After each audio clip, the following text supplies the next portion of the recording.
being an entrepreneur is making calculated gambles. When I hear de-risk, that feels like hedging. It feels like, well, I'm going to have a contingency. The contingency is to pivot. The contingency is if there's not enough demand, that you either figure out how to generate the demand, or if the niche isn't big enough or the market isn't big enough or the total reachable market isn't big enough, then you expand later.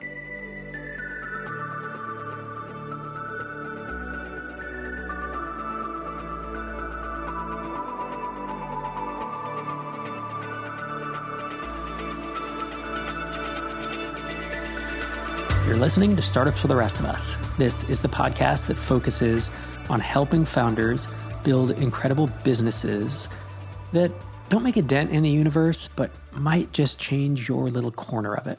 And while you're building that incredible business, and maybe you bootstrap it, maybe you raise funding, it kind of doesn't matter. You're not sacrificing your freedom, your purpose, your relationships, your sanity, your mental health in order to grow it. It's not growth at all costs, but it's build incredible businesses that provide us with an incredible life and also improve the lives of those around you. I've been recording this podcast for more than 15 years. This is episode 778, and today I'm going to be answering listener questions. Some great questions in the queue, and if you have a question you'd like me and a guest to answer in a future episode, you can go to startupsfortherestofus.com and click Ask a Question in the top nav. Audio and video questions tend to go to the top of the stack, although this time it looks like I have a question from X, Twitter, and also more advanced questions tend to go to the top of the stack rather than how do I get started, early stage stuff. Today is going to be a mix. It's going to be fun. We're going to have a great time. Before I dive into my first question, I want to tell you about MicroConf Connect. It is the best paid community for bootstrapped and mostly bootstrapped SaaS founders in the world. You can head to microconfconnect.com if you want to check it out, because building a startup can be lonely. And if you join Connect, you're going to be surrounded by like-minded founders. This is our extension of our MicroConf hallway track. In addition to the forums, the conversations, the DMs, you get access to live events. So for example, on June 19th, which is next week, Matt Heyman is a sales expert, and he's going to be doing a 1-hour session about using LinkedIn as a sales channel.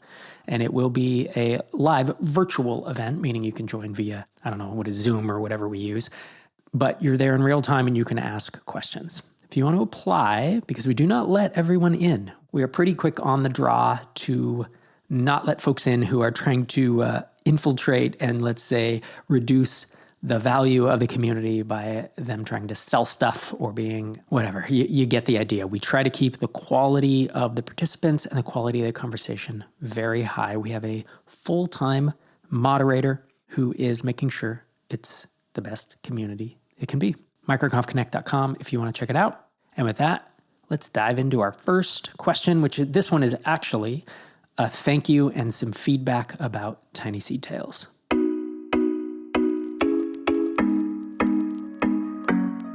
Hey Rob, long-time listener. I just wanted to say thank you for the Tiny Seed Tales. I've been a long-time listener for a couple of years now. I don't have a startup of my own. I would love to have one, but I don't.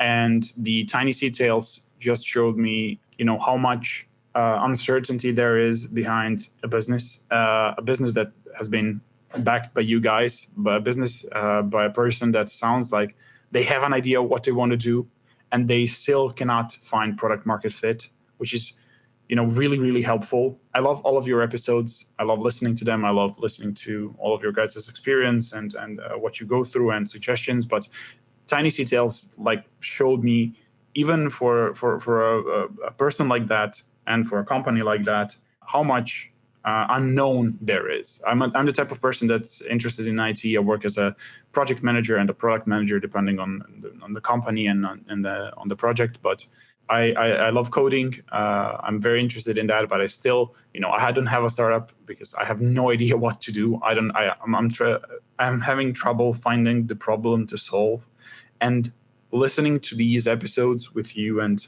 blanking on the name of the founder, I'm sorry, in the 4th season, it's just, eye-opening, even for somebody that they thought they know what they wanted to do and what problem they wanted to solve. It's still so much uncertainty. So just a huge thank you. And if you can do like 3 founders per season, that'd be great. I absolutely love the Tiny Seed Tales. So yeah, a huge thank you for those episodes. Love hearing those. Looking forward to new ones. And if you can find more founders to follow and update us on their progress, I would listen to it until I die. Thank you. I would listen to it until I die. That is deep praise indeed. Thank you for that, Antonio. I've received a lot of positive feedback about that season of the most recent season of Tiny Seed Tales. If you skipped it because for whatever reason you didn't want to listen to it, it is a profoundly impactful experience to listen to Colleen have some early success and then lose a co-founder and then scrape and claw. And I believe we recorded, 8 or 9 episodes over like almost 2 years. Yeah, 2 years almost to the day. So you get to hear this long journey and ... you get to hear how it pans out in the end. If you want to hear 90 minutes of a similarly recorded show, it's kind of just a single audio documentary, head to startupstoriespodcast.com. And that was recorded over, I don't even remember, 15 months with Derek Reimer and I when we were first starting Drip.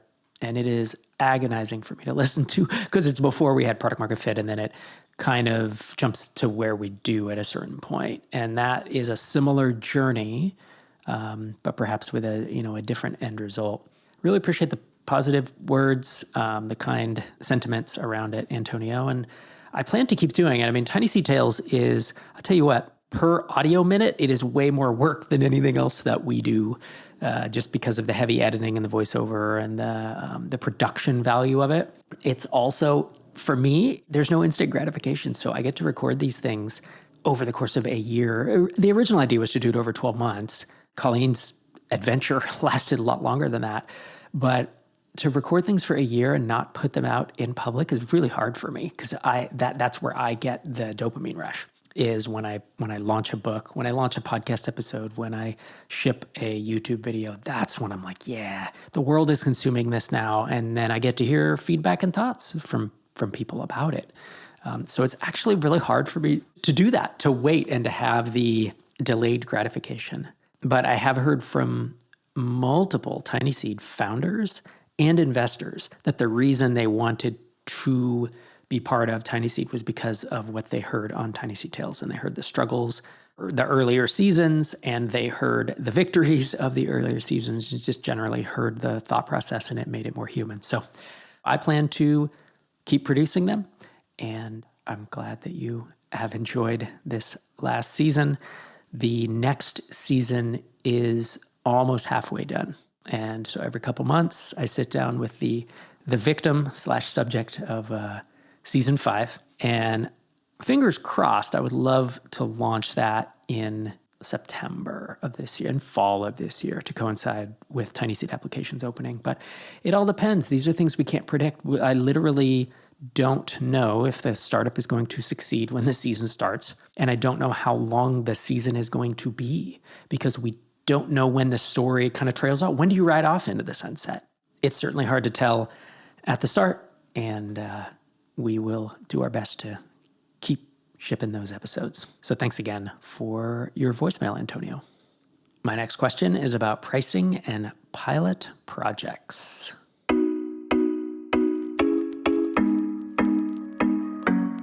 Hey, Rob, it's John from Whatify here. Whatify is a highly visual, low-code financial business simulator. We make it easy for decision makers to visually ask and answer their gnarliest what-if business questions in seconds, all without formulas or spreadsheets. Users can build out dozens, if not hundreds, if not thousands of what-if scenarios all in real time, and then analyze those trends in the data and make better business decisions. The solution is quite novel.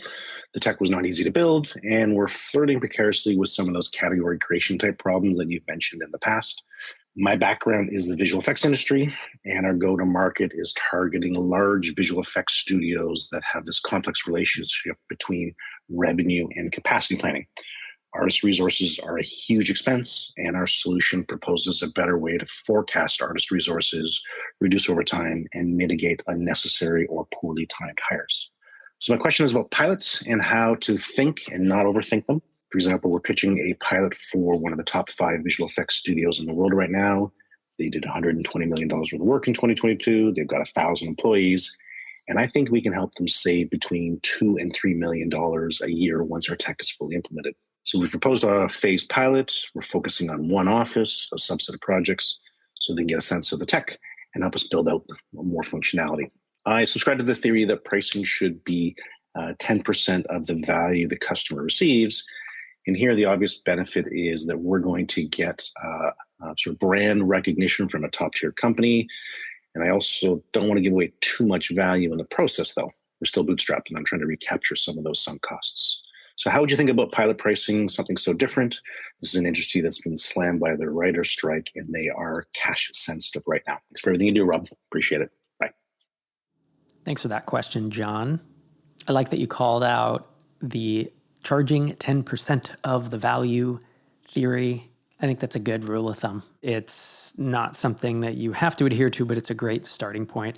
And if you're going to save them $2 to $3 million a year and you charge $200,000 to $300,000 a year, feels kind of fair, and that's a nice contract size. So there are a couple schools of thought on pricing pilots. See, I'm a believer for sure that you should be charging for them because as opposed to just comping it, which is not anything that you indicated, some founders are so desperate to get the business that they want to try to give it away. And there's so many problems with that. Number one, you can waste a bunch of time. And number two, they don't have any skin in the game. And people don't value what they don't pay for generally. And so again, you didn't say any of that, but I'm doing this for listeners who think, well, why wouldn't I just comp this? Pilot project pricing, my default is to usually start with how you would price it if it wasn't a pilot project. How much value do you think you'll save them at just one office? And so if that number is $100,000 or $200,000, then you charge $10,000 or $20,000 a year, right? I guess that's we're talking annual. Probably how I think about it. Now, then are we doing a bunch of custom work for them? Because we may want to charge that separately, right? We may want to say, hey, there truly is some integrations and some stuff we're going to do that we don't need for future customers or we don't think we will. And so then you can do one-off stuff for that, right? Yeah, we're going to charge you $100 an hour or just quote a fixed price, right? $10,000 one time to do all this work for you in addition to the $10,000 or $20,000 a year. Now, if instead they're giving you a bunch of guidance and you're going to build a bunch of features that you think other companies are going to use, you can do one of two things. You can charge them a discounted rate for that. You can say, hey, I'm going to charge you half, or usually it's about half, right? So if it's like $10,000 worth of work, but I think I can reuse it, we're going to charge you $5,000 to get it done and to be number one in the priority list, right? To be number one on our roadmap, in essence. The thing I think about is who's getting more value out of this? Or is it an even value exchange potentially that you get not only input to your roadmap, you get to have this customer zero, that you really are building it for, but they also are going to get a lot of value and you're both going to have to invest time into it, right? They have to invest time into the implementation and to working with you. And then you, of course, are investing the time to build out what needs to happen. And then the other thing I think about with a pilot project is the reason it's called a pilot project and it's not just a contract is that the idea is it should lead somewhere. So that's part of the conversation I'd be having. And it's not that you need a written commitment. That'd be perfect, but it's going to be really hard to get that. But it's getting that verbal commitment of if this works, our expectation is we're going to keep rolling it out, right? Right? If this does everything you need it to do, we're going to be rolling it out, right? And so that's why it's called a pilot, is it is the tip of the spear, right? Or it's the wedge that gets you into a company that then proves your value to this large company and proves to them that you are reliable and that you can, in fact, produce the results that you've promised. So that's such a big thing of it. And the way I think about it is, let's say you do the pilot and it works and they move forward to implementing you across the entire company, or you do the pilot and it doesn't work. In both cases, I want to feel okay about the pricing.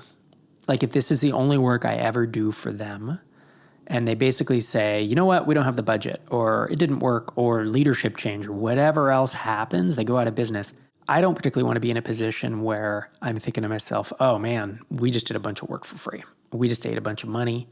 I underpriced this because I thought that we were going to get all this work, because that's not a sure thing. So even if it's not my most profitable pricing I ever implement, that's fine. It doesn't need to be a huge cash cow, but I want to minimize the regret as I'm going to grind through this pilot. A lot of pilots can be kind of grindy and a lot more work than you think. I want to feel okay about the work that my team and I are putting into it. So it's probably the high level overview of how I would think about pricing pilots. Thanks for that question, John. Hope it was helpful. My next question is from Twitter, from Kenny Alami.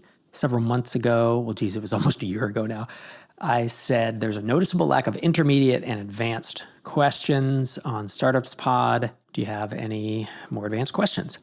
And Kenny asks, how do you niche down to take advantage of industry knowledge, and how do you de-risk the bet in case there is not enough demand? So first of all, I don't think you de-risk the bet. I think being an entrepreneur is making calculated gambles. And I think trying to when I hear de-risk, that feels like hedging. It feels like, well, I'm going to have a contingency. The contingency is to pivot. The contingency is if there's not enough demand, that you either figure out how to generate the demand, or if the niche isn't big enough, or the market isn't big enough, or the total reachable market isn't big enough, then you expand later once you've tapped that out. What I don't mean is once you've plateaued, because usually plateaus are not because you've tapped out your market. Usually they're because you have tapped out your present marketing expertise, or you have only not really done very much marketing, which unfortunately is what a lot of the kind of indie hacker folks on Twitter that I see saying, I'm tapped out. And it's like, it's because you thought building an audience on social media was going to be your marketing channel. And that is catastrophically misguided. So de-risking the bet is not something I'd particularly be doing in an early stage startup. There's going to be a lot of risk in it, but the risk, here's the thing. It's not like you're betting your house on it. The risk is that it doesn't work, and it's some time and maybe some money. And the answer to that is, as you get new information and you learn and you have more data, then you pivot, you expand, you change it. You make these adjustments, these course corrections. This is something that experienced and successful founders do that inexperienced, and I'll say the folks who I see, the founders who I see getting in their way over and over and over, are the ones that either don't try stuff because they say, oh, it doesn't work, or they try it half-ass, and they don't go all in, and they don't course correct. They try it, and if it doesn't work, they just quit. That doesn't work. AdWords doesn't work in 2020. SEO, it doesn't work anymore in 2025. It just isn't the thing. And it's like, no, actually, both of those things work. So does outbound sales. The playbook is not identical to what it was 10 years ago, but I'm invested in 224 B2B SaaS companies. Dozens of them are doing 7 or 8 figures. And, there's WP Engine, which is, what do we think the worth of them is? $1 billion. It's a unicorn, right?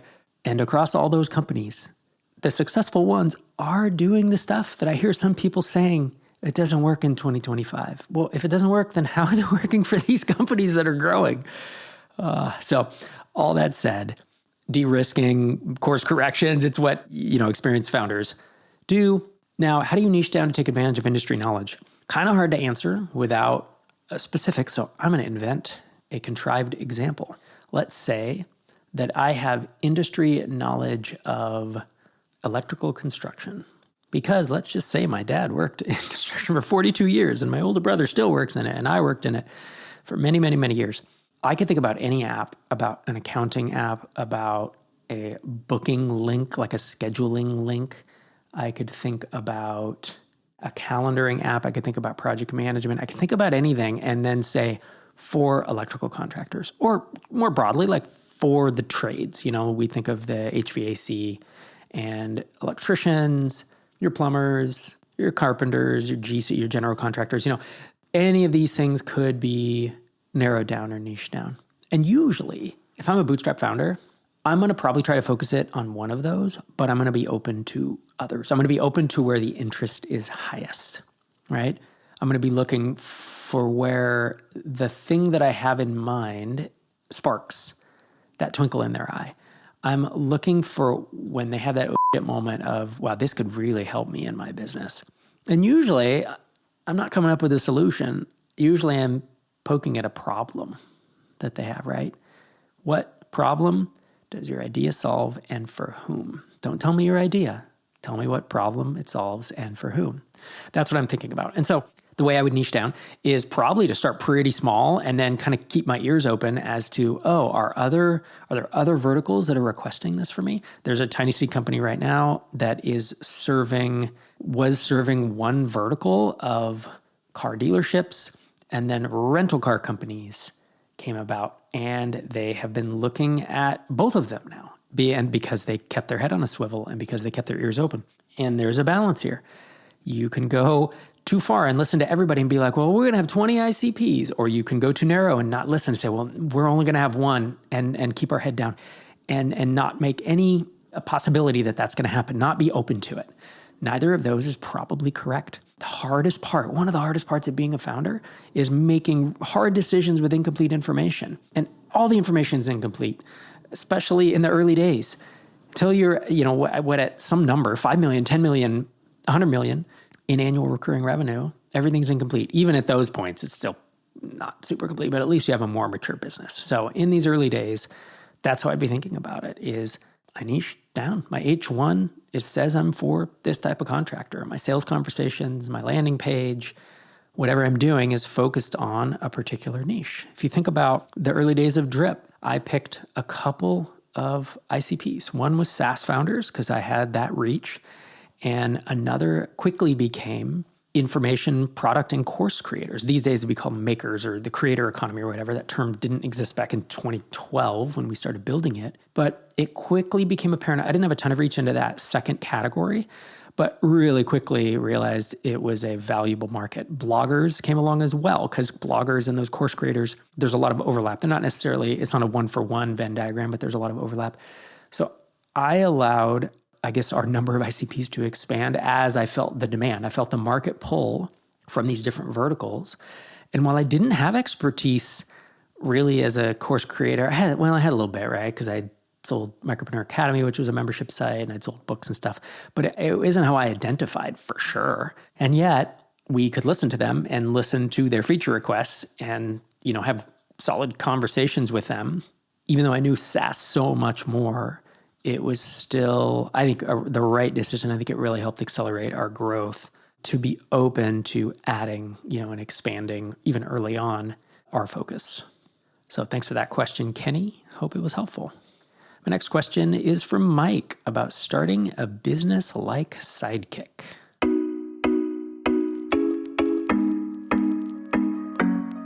Hi, Rob. My name is Mike. Was listening to your interview with Mike Perham, the creator of Sidekick. I've been thinking of starting a similar business to Sidekick. I have a background in technology, been doing software engineering for a long time, seen lots and lots of issues. Seeing a problem that I'd like to tackle, let's assume that I validated the problem with customer development conversations, Reddit, various tech communities, Slack, Discord, etc. I'm wondering, how would you approach starting a business like this? What would you focus on in the first 6 to 12 months? For example, I don't have an audience, similar to how Mike was present in the Ruby on Rails space, conferences, blog posts, etc., for quite a while before he launched Sidekick. Something I don't have, and I know you preach against building an audience. This feels like it's something that might require an audience, given that the core component is open source. But just wondering, how would you go about starting this? What would you focus on? And how would you think about charging money and when to start charging money? Thank you. So I want to start by saying, trying to start a business like Sidekick is it's not exactly the same, but it's a little like saying, I really want to go out and win the lottery today. There is a lot of luck involved.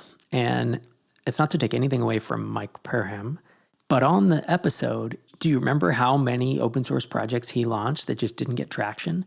The reason Sidekick works as a business is because he has this enormously successful, broadly adopted open source project. And if you had that today, you could turn it into a business.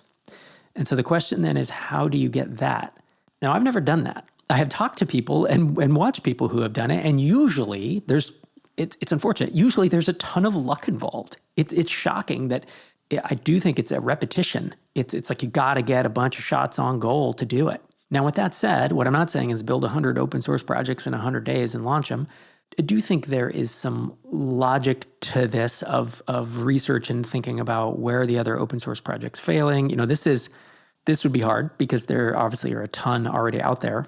And how do you find the gap in the market? I guess this is as hard as finding any idea, any type of business idea. But you said there's a problem and you assume it's validated. What would your first steps be?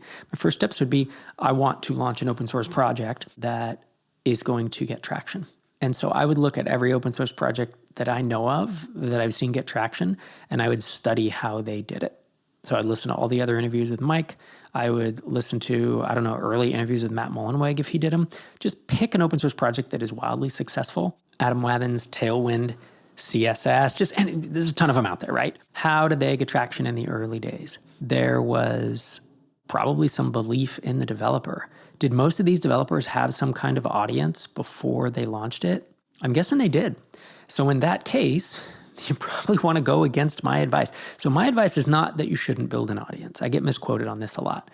My advice is, all things being equal, dollar for dollar, hour for hour, building an audience is not anywhere near the best marketing approach that you can use to build a SaaS. I have seen so many people with large audiences fail miserably at SaaS and plateau and build that no one wants. There's a curse of an audience that goes with it. I've talked about this stuff a bunch. But the idea, I'm not saying an audience is worth nothing. I have an audience. It's very valuable. But the amount of time that I have spent since 2005, 20 years. My first blog post was in late 2005. And I blogged hard, hundreds of hours a year for 6 years. Then I've written 5 books. That's all audience. Then the YouTube channel, 515 YouTube videos, 778 episodes of this podcast, plus the Zen Founder, on, and Microcomp, on and on and on.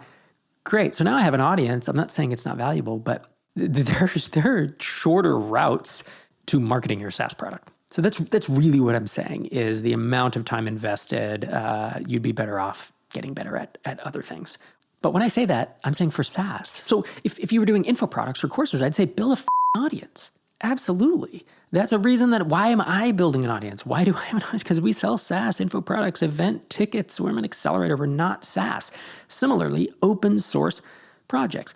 If in fact, most of the folks who today have amazingly successful open source projects, if they had some type of audience or respect, or they were book authors in their particular technology or whatever it is, if that's what they did, then I would try to copy their approach if that's the one that works the most. I'm not an expert on it. And so that's where I have a tough time giving advice. If you ask me, how do you start a SaaS? I can tell you, I consider myself quite knowledgeable on that front. But starting an open source project, I don't know. How do you do that? I would then go and certainly research that. From there, let's just say you had a wildly successful open source project. When do you start charging? Well, I would start charging as soon as I could, right? You have add-ons, you have paid add-ons, you have paid support. The moment the big companies come knocking at your door and they start saying, hey, where's the enterprise support plan?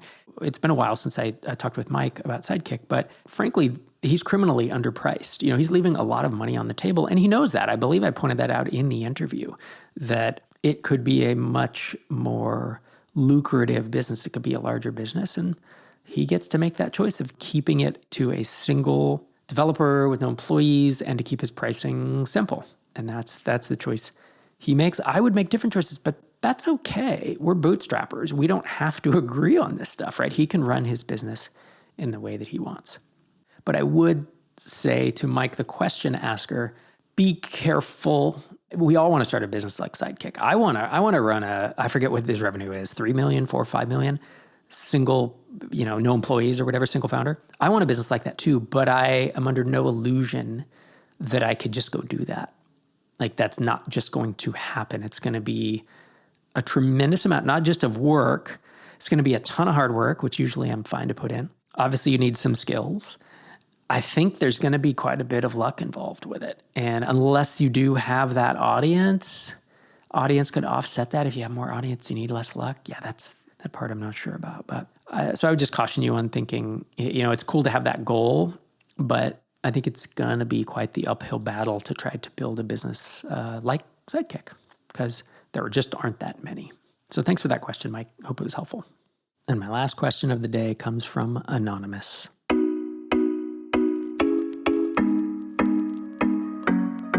Hey, Rob, wanted to start by thanking you for all the amazing stuff you've been doing in the Bootstrap community. I'm new to this community, but this idea of a Bootstrap startup really resonates with me. And I've been loving all the content that I've been reading and listening to on your podcast. So I read on your stair-stepping blog posts, but have also heard you say in some more recent podcast episodes that you can potentially skip steps depending on your life circumstances. So this question is about that. So a little bit more about me. I've been, working at a FANG equivalent for a few years now, so nowhere near financially independent, but I do have a decent safety net. In addition, I do really like my job at the product I'm working on. So I'm not in a rush to escape anything, but I do have that itch, that desire, that sickness, as you've sometimes jokingly referred to it, of entrepreneurship and want to build something on my own. So I'm curious how you would think about, skipping steps in this stair-step model, if you would do that. So I guess the first question is, how would you skip some of those first steps? Would you go straight to building a SaaS on the side as you worked your full-time job? Would you start by acquiring something small and less established, maybe like $10,000, $15,000, $20,000 kind of range, just to learn that sales and marketing side of things? Or, would you do something else? And then the second part of the question is, what would you think next steps would be if you were acquiring something small? Like, where would you look? What kind of businesses would you be looking for? Things like that. Thanks so much. Look forward to hearing your answer. Thanks for that, Anonymous. It's interesting. Yeah, whenever I have a framework, there's always that question of, well, when should I not do it? Because certainly these frameworks, they don't apply to exactly 100% of everyone all the time. There are exceptions. But I do find that there are fewer exceptions than a lot of people think. And most of us, I see this a lot with tiny seed companies, where I'll come out with like, hey, in general, you want to do this certain thing, or you should think about your pricing this way. And some founders perpetually think, well, I'm a snowflake. Like my business is so unique, that I should skip this, or I should not do the years of grinding, or mine's not going to take hard work. It's just going to be luck and skill, or whatever. And folks have that. And I'm not saying that's necessarily the case here, but I do want to caution you against that. There's a reason that I say the things I do. It's not just whimsical. It's not just because I want to sound smart. It's because I have seen patterns develop across thousands, tens of thousands of entrepreneurs. And so when I think about the stair-step approach, like, do I literally mean that you have to start something in a walled garden, in an ecosystem, and then build up, and then buy out your time, and then do a SaaS? Well, of course not. There are other paths to it. But the stair-step approach allows you to build your skills, to gain experience, to get confidence in your abilities, to buy your own time, to have some money coming in. It's just everything just builds and snowballs, versus you certainly don't learn launching 20 things and seeing what sticks. You learn that luck is the way to go or something. I mean, I've railed on this for a long time. So that approach I don't like. The one of just jumping directly to building a SaaS is not the worst. Like that, I could see some people doing that, but what I see over and over on social media or people writing into this podcast is, man, this is so complicated. Man, this is really hard. Now I built it. Now what? There may way more moving parts than I thought. And it's like, yeah, that's why the stair-step exists. That's why the real purpose of the stair-step approach is to get you the confidence and experience, skills, time, and money to be able to do that next thing that's a little harder. So you're not trying to eat an entire watermelon at once. You're trying to eat it in small pieces. You're not trying to boil the ocean. You are trying to look for yet another analogy about how doing things that are too big or too complicated right from the start can be challenging. Now, does it mean that you won't succeed if you don't do the stair-step? Well, of course not. It doesn't. You can get lucky, and some founders have more confidence, experience, skills, time, and money than others. And so maybe, you can skip some steps. But that's how I think about it. It's not just about, let's say you had $500,000 in the bank and you own all your own time. Therefore, you can just burn it down and you have a little bit of money. Should you still skip the early stages?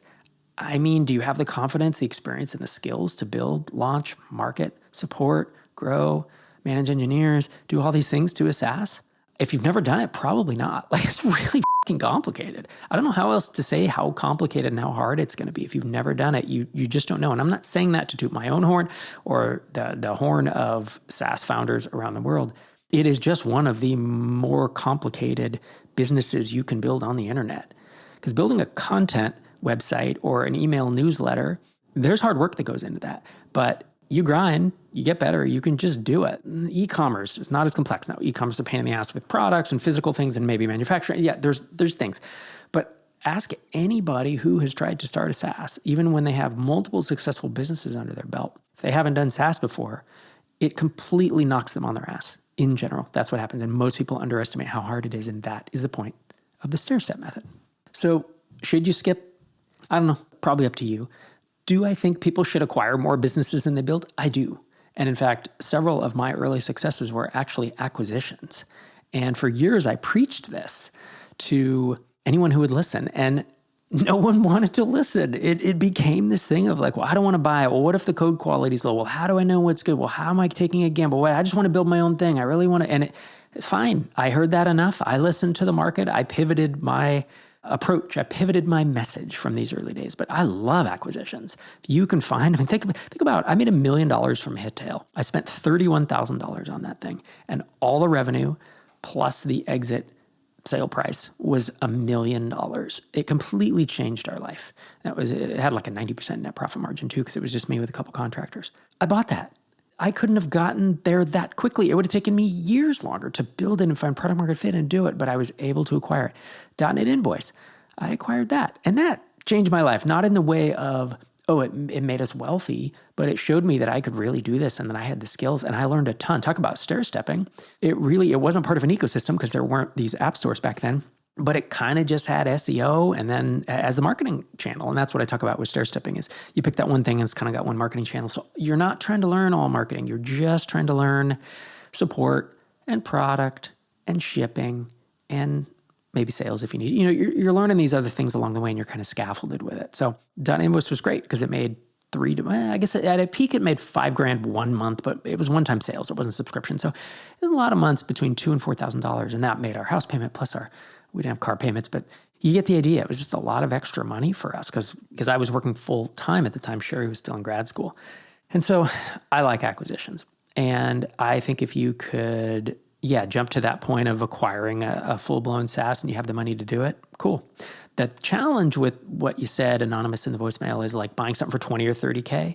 Most of the time, those things are so early stage, there's not much there. And so the fact that I bought Hittail for 30K, it was doing $2,000 a month maybe? I don't even remember. Somewhere in that range. It was pretty early. These days, if you buy something for $30,000, I just don't know if there's going to be enough there to teach you anything, or if it's still this super pre-product market fit thing that's done. We did a lifetime deal through AppSumo, and now we're selling it for $30,000. It's like, do you have anything there? Like, that's the big thing I'd be thinking about is there enough here that A, I can learn from it, but B, I have actually improved my chance of success, because the acquisitions that I've done and that I've seen work are the ones where it does have you in that product market fit range. Because finding product market fit, if I'm going to build SaaS from scratch these days, it's like 12 months, 18 months, 24 months, it's a long time. And if I can jump ahead to that, well, I've saved myself a ton of heartache and headache. That's really probably the only way I'd be thinking about it. So thanks for that question, Anonymous. I hope that was helpful. And thank you for listening to this episode of Startups for the Rest of Us. If you keep listening, I'll keep recording, and be sure to send any questions you have into questions@startupsfortherestofus.com, or you can go to the website, click Ask a Question in the top navigation. It's been amazing having you here today, this week, and every week. This is Rob Walling signing off from episode 778.